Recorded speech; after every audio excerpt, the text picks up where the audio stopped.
Okay, so hi there. Thank you for watching me this time. I'm going to do a playthrough of Nightmare difficulty of Dragon Age Inquisition. I've already seen the game and played some bits of the game that I haven't completed. I'm not a fanatic about the game, but I know enough about the lore to understand what the hell is going on. I played the Dragon Age Origins and yeah, that's about it. No, I also played Dragon Age 2, but that game I only played like 2 hours, I guess, because it was not so good. Anyway, thanks for joining me. If you don't know anything about that Dragon Age, I'm gonna make a little summary about what's to expect about the game. So let's explain it in several things. The major one is there's about 3 empires. Oh, in fact, there's a lot more empires, but we're gonna focus on only three of the empires.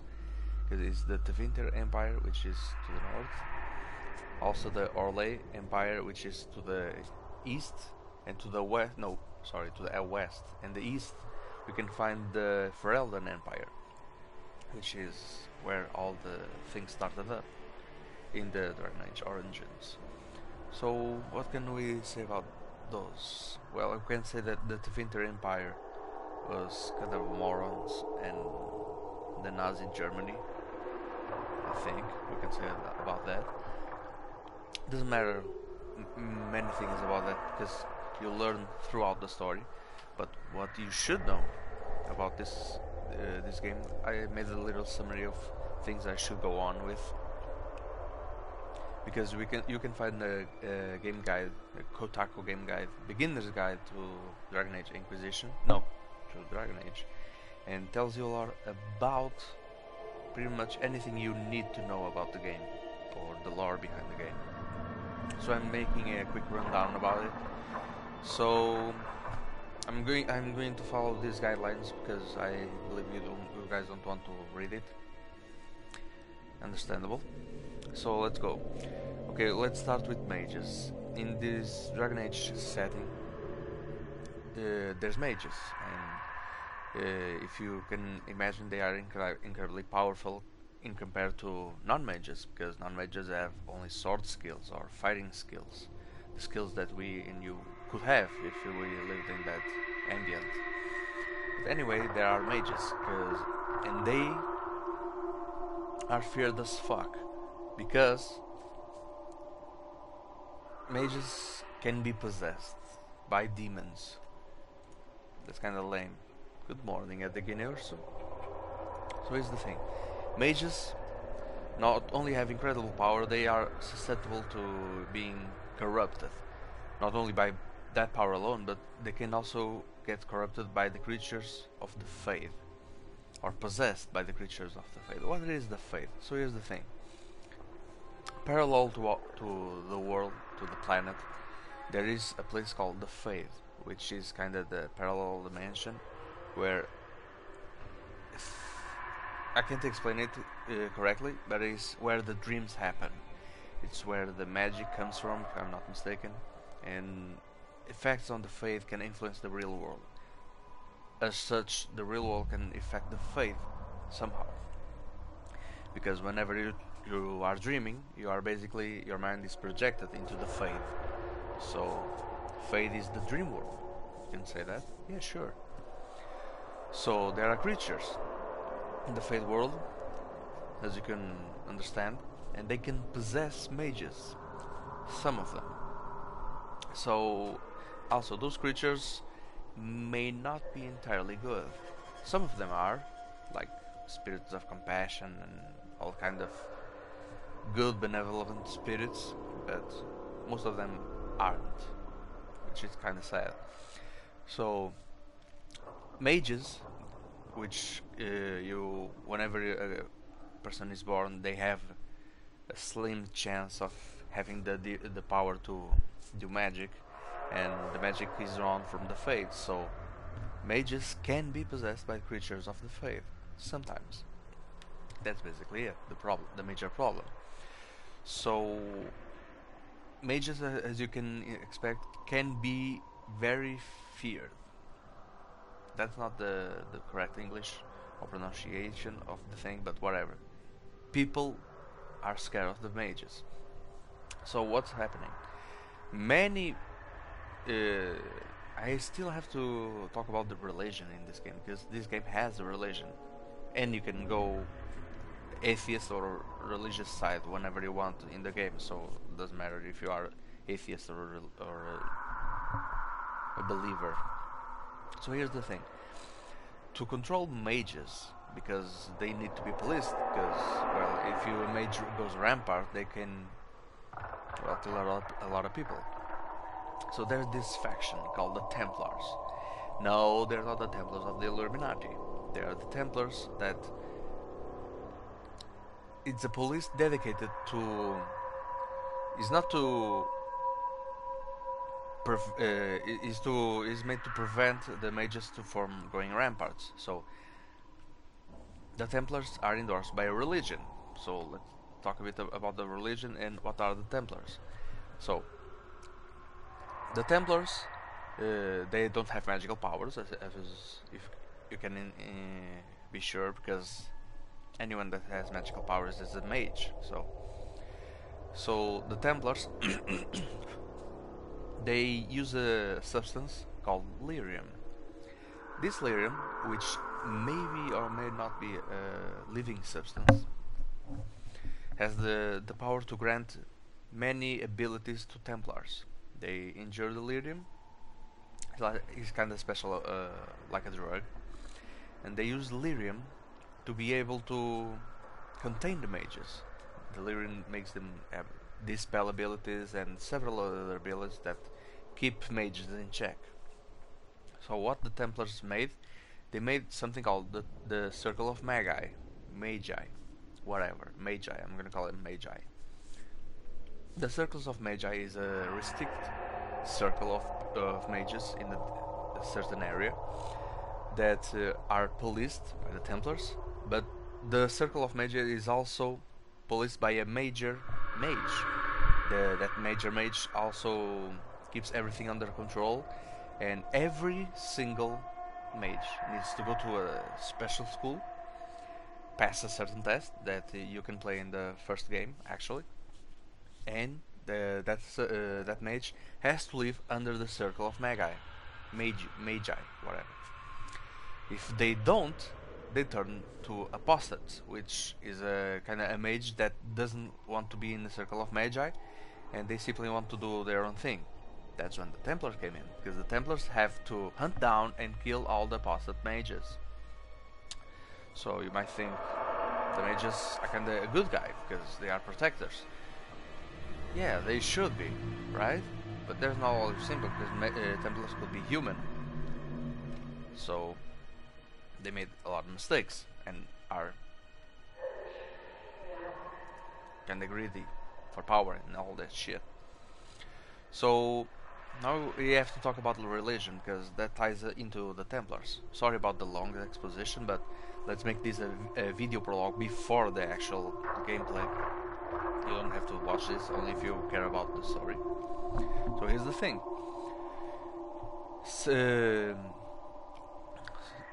In the story, several hundred years ago, and I mean hundred, I mean maybe thousands, I don't really know the chronology, sorry about that, it doesn't matter really. Several years ago, and many years ago, the world, people worshipped a lot of gods, and there were 7 of them, 7 old gods. And one day, suddenly, a woman called Andraste had a dream about all the things related to an unknown god at that time, which was called the Maker. So the Maker tell Andraste in her dream about he's pissed at us because we are worshipping old gods instead of him, the Maker. So to summarize, Andraste made a huge revolution in the Tevinter Empire and made a new religion called the Chantry. That's the basic. So, what's happening? The chantry you can understand like the Catholic religion, the chantry, okay?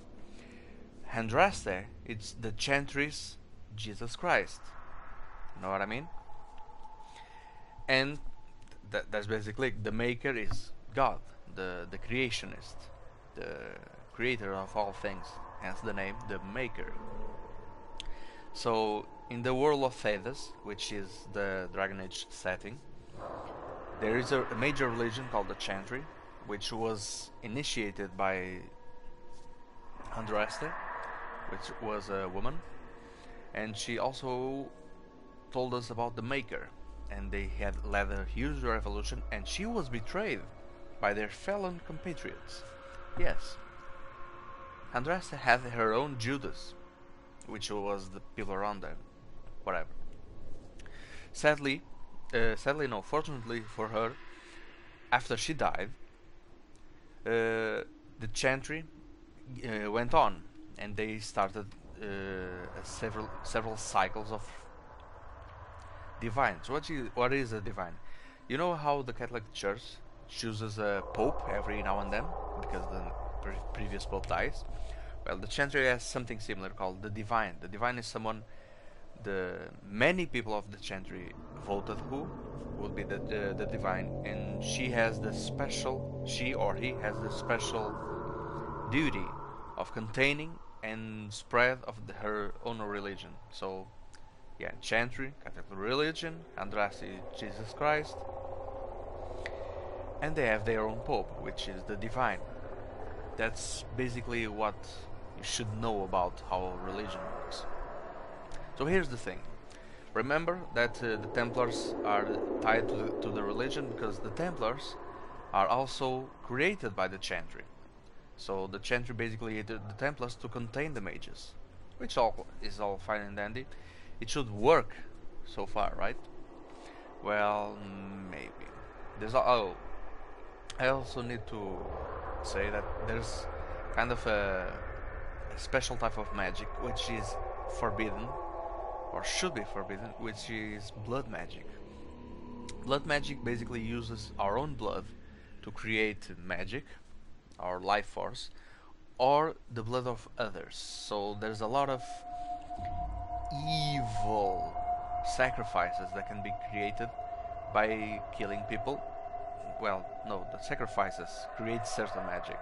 So many blood mages kill people, innocent people, or virgin people, whatever, in order to create a certain type of magic. So they are basically Satanists in vision to the Chantry, you know what I mean? Because they use blood and shit, and they kill people. They are fucking bastards. So the blood magic is very widely forbidden everywhere. At least it should. But anyway, after this, all the Chantry was created and all this shit was created, what they happen to understand is that in the faith, remember the parallel universe, there's some kind of a palace, a golden city. I think it's called the Golden City. I'm not entirely sure, but whatever. There is a golden city somewhere. Whenever you are in the faith, you can look up or look somewhere, and you can see the Golden City, which is supposedly the place where all the 7 gods are. I may be mistaken, or just one god, whatever. The gods should be living there. It's like a pantheon, if you know what I mean, from Olympus. Whatever. So what happens? There are several mages from the Tevinter Empire. They were very powerful. They were the Magisters. And they devised the plan to enter the faith physically, because you can only enter mentally, enter the faith physically and go to the Golden City. Because holy shit, it's gonna be awesome. We're gonna meet the maker or the creator or whatever the hell is there. It's gonna be awesome. So they go there, and I don't really know much of what happened there, but what I know is that it was supposed to be empty. Or was it? I'm not gonna explain it here because I have many loose ends about what happened right there. But what happened is that the Magisters corrupted the Golden City because they were greedy enough to go there, and something didn't work well there. Something happened there, whatever. So in the Golden City, the turned with along the years turned into a black city. Ooh. It stopped being golden. No shit, right? But also created several changes in the faith. Also mutated the Magisters, the magical guys from the Tevinter Empire. They become what we call the Darkspawn. Shit. So what are the Darkspawn? They are basically orcs. Yeah. They are kind of zombie slash orc slash evil fucking guys that are only bent on destruction, and they are mindless, kinda. Some of them are, some aren't, whatever. So the Tevinter mages, which are now the Darkspawn, whenever they bite or kill someone, that someone can come back as a Darkspawn. Only not as powerful, like the vampires. Whenever a vampire creates a vampire, the next vampire is not the stronger, or the creator, right? So they then start invading, living out the Fade. To live out the Fade, they had problems, but there was some magical connection to the deep road, not deep roads, to the below the ground. There are incredible amounts of mines, which are ruled by dwarves. The dwarves, of course. And dwarves don't have any magical abilities and can never be on the Fade. Dwarves don't even dream, so they can't have a connection to the Fade. Yet Darkspawn, they always come from under the ground. So supposedly there is a possibility that the Fade also is connected to the underground. So one other thing that we should make mention is that Darkspawn is constant fighting with the dwarves, and sometimes they leave the underground and they basically invade Earth, which is a pain in the ass. The Darkspawn not only are powerful, but there was no real counter against the Darkspawn, because, well, you could kill one, but that's about it. There's like a million other Darkspawn behind. It's like a zombie invasion, if you know. Whenever a Darkspawn enters the world and starts wreaking havoc, the people they kill, they rise up as Darkspawn. So it's like a zombie apocalypse on the medieval ages. Awesome.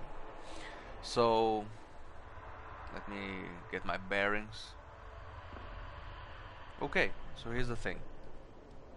The Darkspawn sometimes can find, I don't know how, I think none of us really don't know how, but they find underground an old god, which, remember, there should be 7 of them, 7 old gods, and when they find an old god, they can corrupt it, and after a while it becomes an archdemon. What is an archdemon? Well, it's basically the strongest shit the Darkspawn can be. Basically, whenever an archdemon appears, they can invade the Earth and basically start a fucking massacre all over the Earth. So whenever that happens, whenever they find the old god and turn it into an archdemon, there is something called a blight. Blight is basically a Darkspawn invasion of biblical proportions. So, and they are led by an archdemon, which is basically unkillable, because whenever you kill an archdemon, he's killed, but he simply revives on other Darkspawn again, so it's basically immortal. Well, shit, that's kind of fucked, right? So what happens? There was a elite group of warriors that were tired of this shit, and they went like, okay, so let's try one thing. Let's try to drink the blood of the Darkspawn and see if something happens. To summarize it, and about 90% of that group simply died. And sad.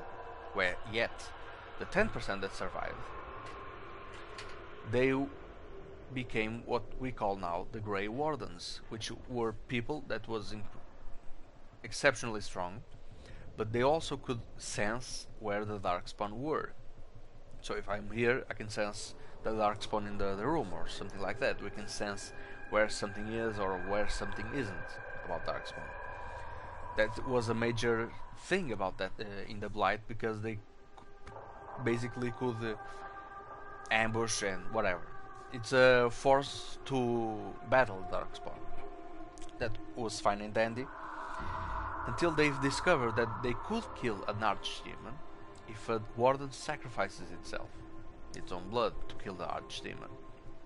The process is not important to know. Simply, the only way to kill an Archdemon is to a Grey Warden to sacrifice himself, dealing the killing blow. Because when they deal a killing blow, the soul of the Archdemon and the Grey Warden fuse and explode, and they die. Yeah. So people start regarding the Grey Wardens as a huge thing, because, well, the Grey Wardens, they are needed. Because if the Darkspawn find another old god, they make another Archdemon and they start another Blight, and the only way to stop it is by using a Grey Warden. So yeah, you gotta respect the Grey Wardens. Not really, because the Grey Wardens, they are, well, of course, when there's a Blight they are needed and everyone respects them, but when there isn't a Blight, nobody cares about them. They are like, oh, those guys, yeah, sure, whatever. They don't care about them. Sadly. A Grey Warden can be anyone, can be an elf, can be a dwarf, can be whatever the hell you want. Can be a rogue, can be a mage, doesn't matter. The Grey Wardens accept everyone that wants to fight the Darkspawn in the non-rural way. So there's that. Let me check what I should. Oh, by the way, the first Blight had a duration about 200 years. So yeah. The first game, Dragon Age Origins, happened when the 5th Blight started and ended. And the Dragon Age 2 was happening at the same time as the Dragon Age Origins of the first game. So they are basically during the 5th Blight. That's important for you to understand, I think. So there's about that. Also, if there's already been 5 Blights and there's 2 more old gods, supposedly, there is expected to be a 6th and 7th Blight. So, yeah. So, at least now you know basically everything you need to know. I think you should need to know about the game and the setting and what's to expect. So yeah, that's about it. On the end of the second game there was a mage rebellion. I haven't played it, remember, so I know that mages aren't going well, because they are all turning apostate, so they are rebelling against the Chantry, the Circle of Magi. So yeah, that's basically what you need to know, if I'm not mistaken. Yeah.